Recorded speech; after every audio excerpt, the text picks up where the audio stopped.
बच्चों, विद्यार्थी क्लासेस में आप सभी का स्वागत है। आज हम कुछ न्यूमेरिकल पहले लेसन कर लेकर आए हैं।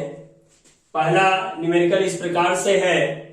यहाँ है नाइट्रोजन, परमाणु भार 14 है और परमाणु क्रमांक 7 है। नाभिक पर कूलाम में आवेश की गणना करनी है। तो सबसे पहले इसका जवाब होगा इस प्रकार से N 14 और 7। जो सबसे नीचे लिखी हुई संख्या है ये नाइट्रोजन के परमाणु क्रमांक को दर्शाती है। तो Z इक्वल टू हो जाएगा परमाणु क्रमांक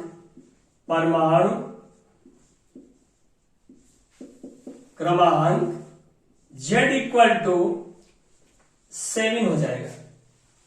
हमें नाभिक पर कूलाम में आवेश की गणना करनी है। तो आवेश हो जाएगा Q is equal to plus परमाणु क्रमांक Z है और इलेक्ट्रॉन का आवेश E है।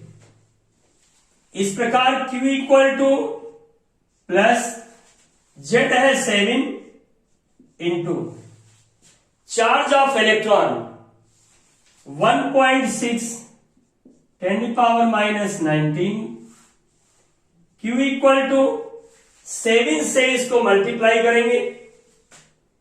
7 6 42 के 2 कैरी आया 4 यानी हासिल आया 4। 7 एकम 7 4 11 112 ये आया और एक अंक बाद दशमलव लगा देंगे। 11.2 आ जाएगा और 10⁻⁻19।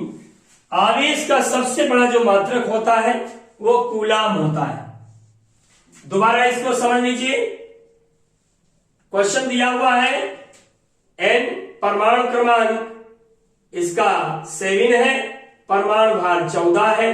नाभिक पर कूलाम में आवेश की गणना करनी है, यानी नाइट्रोजन के नाभिक पर करनी मुझे। तो यहां सबसे नीचे लिखी हुई जो संख्या होती है वो एटॉमिक नंबर होता है परमाणु क्रमांक। परमाणु क्रमांक को Z से रिप्रेजेंट करते हैं तो Z इक्वल टू 7 हो गया। हमें इसके न्यूक्लियस पर आवेश की गणना करनी है। आवेश होगा Q equal to plus ZE, क्योंकि परमाणु क्रमांक 7 दिया हुआ है। Q इक्वल टू Z की जगह पर 7 लिख देंगे और चार्ज ऑफ इलेक्ट्रॉन आप सभी को मालूम है कि 1.6 10⁻⁹ कूलाम होता है। 7 को 1.6 से मल्टीप्लाई करेंगे तो 11.2 आएगा और 10⁻⁻19 कूलाम। इस तरह नाभिक पर आवेश होगा 11.2 10⁻⁻19 कूलाम। सेकेंड क्वेश्चन है 2 न्यूटन प्रति कूलाम के वैद्युत क्षेत्र से 30 अंश के कोण पर 1 कूलाम मीटर आघूर्ण का एक वैद्युत द्विध्रुव रखा है। इलेक्ट्रिक डाइपोल रखा हुआ है। वैद्युत द्विध्रुव पर लगने वाले बल युग्म की गणना करनी है। सबसे पहले आंकड़ों को नोट कर लें।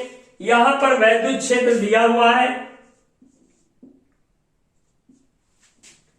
कैपिटल E जो दिया हुआ है वो दिया है 2 न्यूटन पर कूलाम। थीटा दिया है, कोण दिया है 30 डिग्री। और यहां वैद्युत आघूर्ण जो दिया हुआ है वो P इक्वल टू दिया है 1 coulomb into metre. C for coulomb, M for metre. बल युग्म आघूर्ण की गणना करनी है, उसे हम टाउ से प्रदर्शित करते हैं। यह फार्मूला होगा P साइन थीटा, जहां पर टाउ बल युग्म आघूर्ण है टाउ और P दिया है आपको 1 कूलाम मीटर, E दिया है 2 न्यूटन प्रति कूलाम, थीटा 30 दिया हुआ है। तो टाउ इक्वल टू हो जाएगा P की वैल्यू 1 होगी, E की वैल्यू होगी 2 और साइन 30 डिग्री। साइन 30 की वैल्यू हम इसमें रख देंगे। टाउ इक्वल टू 2 1 जा 2, साइन 30 की वैल्यू जो होती है 1/2 होती है। इस प्रकार 2 2 कट जाएगा और टाउ इक्वल टू 1 आ जाएगा। इसका मात्रक क्या होगा? न्यूटन इंटू मीटर, यानी बलयुग्म आघूर्ण का जो मात्रक होगा वो न्यूटन इंटू मीटर होगा, यानी 1 न्यूटन मीटर इसका जवाब आ जाएगा।